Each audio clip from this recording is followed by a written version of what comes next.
Okay, I spent, I'm sure you spent the entire day wondering if the president of the United States was about to order a genocidal attack on a country of 93 million people. I mean, just sit with that for a moment. I know that he says all sorts of crazy things, but that is what he threatened this morning. This morning, the president issued a threat to the entire population of Iran, saying, quote, "A whole civilization will die tonight, never to be brought back again if Iran did not meet his latest deadline to reopen the Strait of Hormuz by 8 p.m. tonight." Now, most of the world treated a threat to wipe out an entire civilization with the horror and the disgust that something like that deserves. But we also saw efforts to play into the president's desperate theatrics, treating this whole thing like it was some sort of a primetime TV reality show. Fox Business Channel and at least one Israeli news outlet even had countdown clocks. You can see them on your screen right there, ticking away the seconds until the president's deadline for the indiscriminate mass murder he had threatened. Will or he won't? Will he or won't he? You know, that was what they were asking all day. So those clocks were ticking away. Tune in today to find out. We'll see what happens.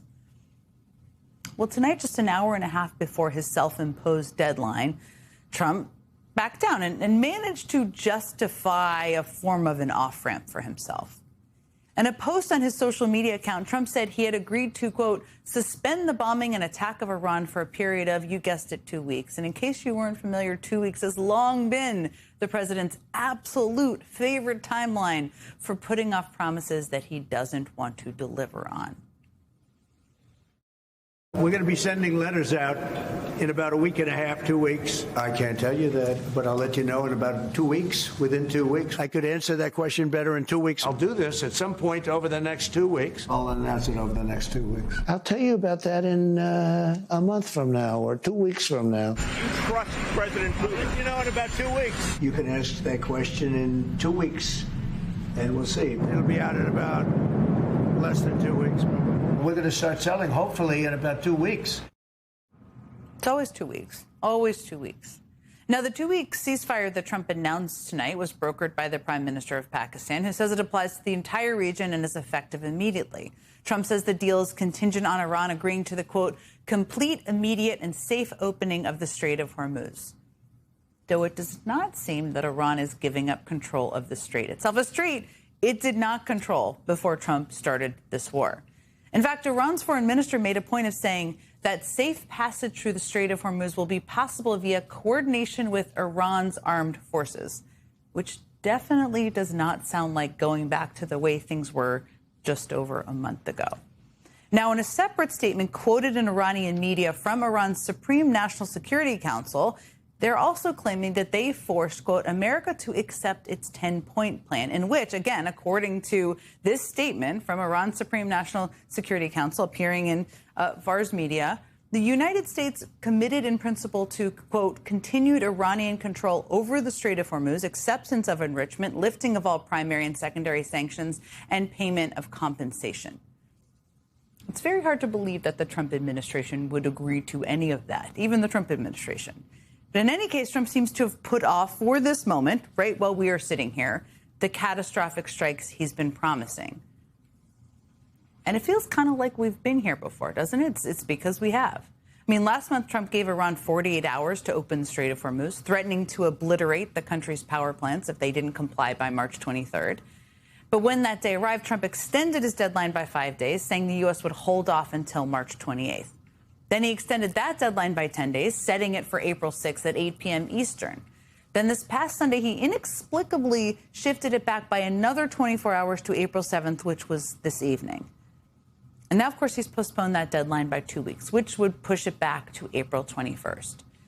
And look, if this tentative ceasefire, where I would note even the Iranians don't seem to be on the same page, and they certainly don't seem to be on the same page as the Trump administration in terms of the demands and what everybody's saying has or has not been agreed to. If it were actually a ceasefire with a verifiable step forward to ending this disastrous war of choice that Trump himself started, well, that would be should be a relief to everyone. But right now, after all that bluster, after all that maximalist language and reprehensible threats of genocide, after all that, where does this leave us? I mean, Gas prices are at their highest levels in years, with the national average now sitting at $4.14 a gallon, according to AAA. Trump has destroyed America's already fractured relationship with our closest allies, threatening the future of the NATO alliance. America has lost any moral authority on the question of war crimes and whether we can expect other countries to adhere to the Geneva Conventions as Trump ignores them. He's risked the prestige of America's military, treating them like a bunch of toy soldiers. And today, the regime that was facing mass protests just a short few months ago mobilized hundreds of Iranians to take to the streets and form a human chain around the power plants and bridges that the U.S. had threatened to target. When the president was asked by NBC News about that, he said without a hint of irony that the demonstrations were, quote, totally illegal, adding they're not allowed to do that. So if you're keeping track, the president insists it's fair game to wipe out an entire country in violation of international law. But if Iranians gather on their bridges and around their power plants, he says that's illegal. Meanwhile, Trump's insane threats have become something of a last straw for many in the president's fraying MAGA coalition. Right-wing influencers like Alex Jones, Candace Owens, Marjorie Taylor Greene are now calling on Trump's cabinet to invoke the 25th Amendment and remove Trump from office. And just listen to this familiar-sounding edict from MAGA influencer Tucker Carlson. If you work in the White House or in the U.S. military, now it's time to say no, absolutely not, and say it directly to the president, no. Those people who are in direct contact with the president need to say, no, I'll resign. I'll do whatever I can do legally to stop this because this is insane. And if given the order, I'm not carrying it out. Figure out the codes on the football yourself. Sound familiar? Tucker Carlson is imploring members of the military not to carry out any illegal orders issued by Donald Trump. That's essentially the same advice that several Democratic lawmakers gave to members of the armed services last year.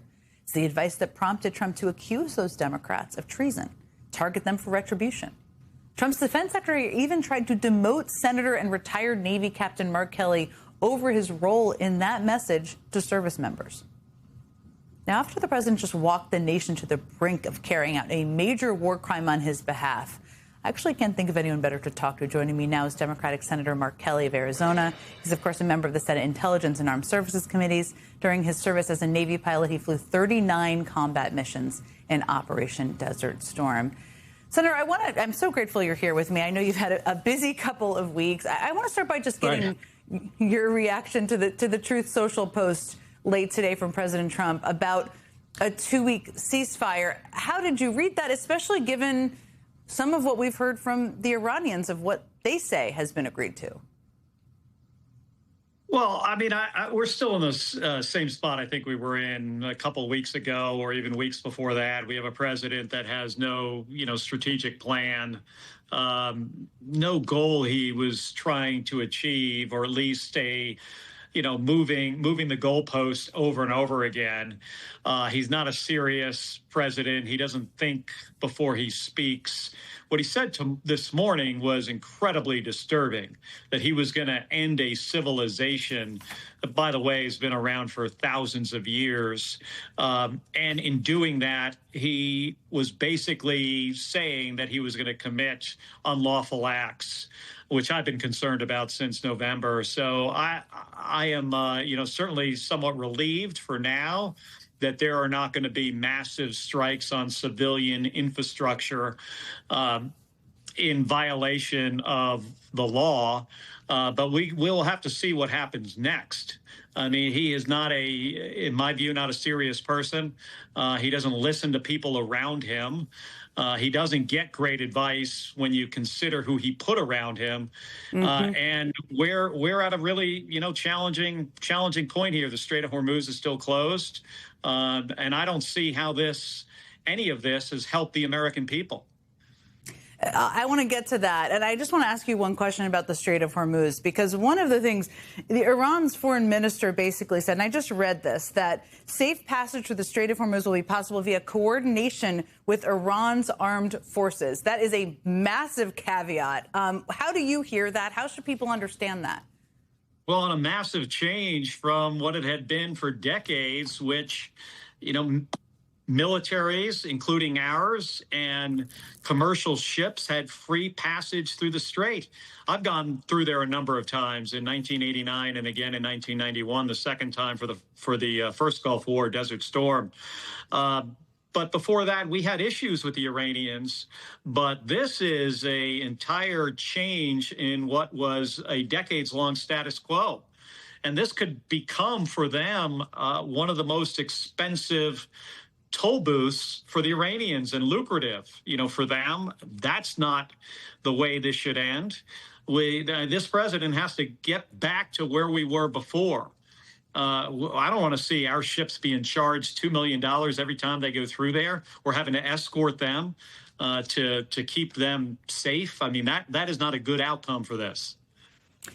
Coordination through the Iran's armed forces, as they said, is not going back to the status quo of just over a month ago. I mean, and obviously what had been for years.